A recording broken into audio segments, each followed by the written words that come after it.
ሰላም እንዴት ናችሁ? ሰላም ናችሁ ቤተሰብ? እኔ እግዚአብሔር ይመስገን ሰላም ነኝ። ዛሬ ደግሞ የአጥንት ሾርባ ነው የምንሰራው። በጣም ጤናማ ቆንጆ በቀላል መንገድ በትንሽ ግብአት ቤት ውስጥ ባለን ግብአት ተጠቅመን ጥፍጥ አድርገን የምንሰራው ቅቅል ነው። ሾርባውም ይጠጣል፣ ጤናማ ነው፣ ብዙ ቅባት አልበዛበትም። ቪዲዮን እስከ መጨረሻው ተከታተሉኝ ቤተሰቦቼ፣ አብራችሁኝ ቆዩ። ወፈር ያለ የምንሰራበትን ድስት ጥደን ትንሽዬ ዘይት፣ የኑግ ዘይት ነው የተጠቀምኩት። ትንሽዬ ዘይት አርጌ ሽንኩርት ጠብሳለሁኝ። ብዙ ቅመማ ቅመም አናበዛም።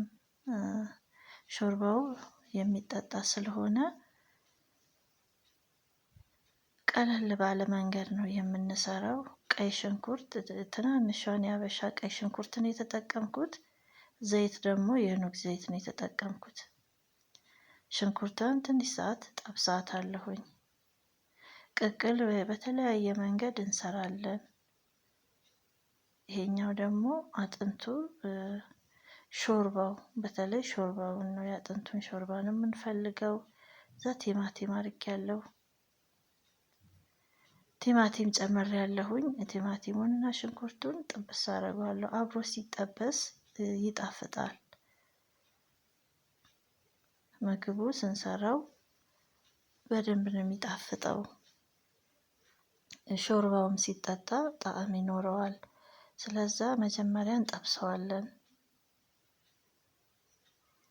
እኔ ዛሬ ልሰራ ያሰብኩት የበሬ አጥንት ከነ ስጋው ተቆራርጦ ታጥቦ የተዘጋጀ አጥንት አለ። እሱን ልሰራ ነው ያሰብኩት። በተለይ አሁን ትንሽ ቅዝቃዜ ስለሆነ ሾርባው ይጠቅመናል ብዬ አስባለሁ።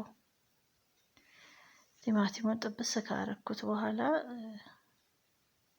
እሳታችንን ዝቅ እናደርገዋለን። ሙቀቱን ዝቅ አድርገን እንጠብሰዋለን። ከዛ ቆራርጠን አጣጥበን ያዘጋጀነውን ስጋ ከነ አጥንቱ እሱን እንጨምራለን።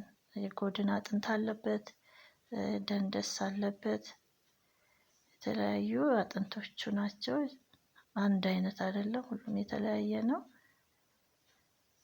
እሱን ቆራርጠን በደንብ ማጽዳት አለብን። መጀመሪያ አጥንቱን ፍሪጅም የተቀመጠ ከሆነ ትኩስ አዲስ የታረደም ከብት ከሆነ በጨው ለትንሽ ሰዓት በጨው ዝፍዝፍ አድርገን ብናስቀምጠው ከውሃ ጋር ሙልጭ አድርጎ ነው የሚያወጣው። ከውስጡ ደሙን ያወጣልናል። ቆንጆ አድርጎ ያጸዳዋል። በጨው ዘፍዘፍ አድርገን ከበረዶ ቤትም የወጣ ከሆነ ልክ ውሃ ቀዝቃዛ ውሃን ጨምርና ጨው ነስንሰን ከድነን እናስቀምጠዋለን። ራሱ ምዝምዝ አድርጎት ቆንጆ አድርጎ ያጸዳልናል። ውሃ የሞቀም ሳንጠቀም በቀዝቃዛ ውሃ ሙልጭ አድርገን አጥበን ማዘጋጀት እንችላለን። ይሄኛው አንደኛው መንገድ ነው። በሌላኛው ደግሞ ገንፈል ያደርጉትና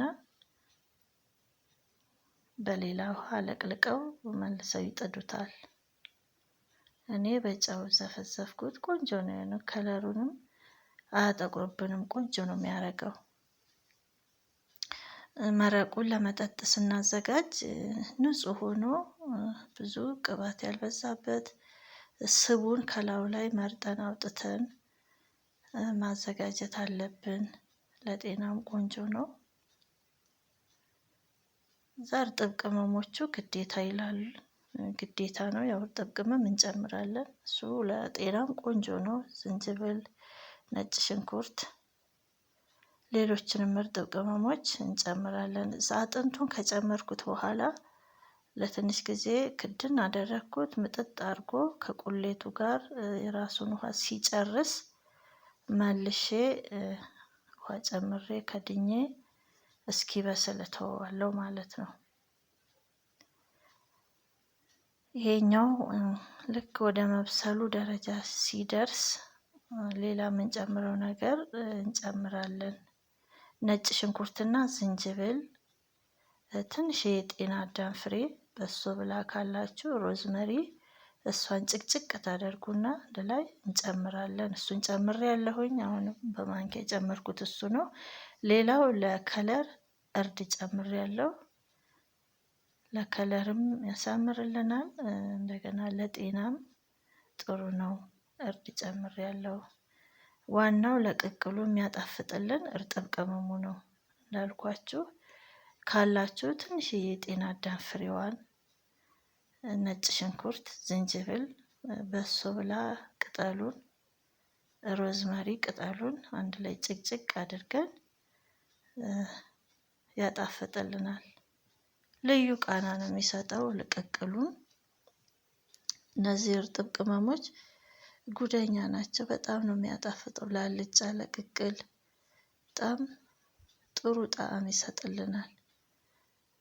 እዚህ ጋር የጨመርኩት የታጠበ ሽምብራ ነው። ሽምብራ ዱቤ እሱን ጨምሬያለሁ። ቆንጆ ነው፣ ጥሩ ነው። እንዳልኳችሁ ሾርባው በተለይ ለመጠጥ ስለሚፈለግ የሽምብራ መጨመሬ ቆንጆ ቃና ነው የሚሰጠው። ለጤናም የተመጣጠነ ይሆንልናል። ሽምብራው ብዙ ደቂቃ አይፈጅም፣ በስሎ ሲወጣልኝ መጨረሻው ይሄ ነው የሚሆነው ማለት ነው። ቃሪያ መጨመር እንችላለን። ልጆችም እንዲጠጡት ከፈለግን ደግሞ ቃሪያ አለመጨመር ይቻላል። በዚህ መልኩ ይሄው ሾርባው ይጠጣል። አጥንቱ ስጋው በስሏል፣ ይበላል።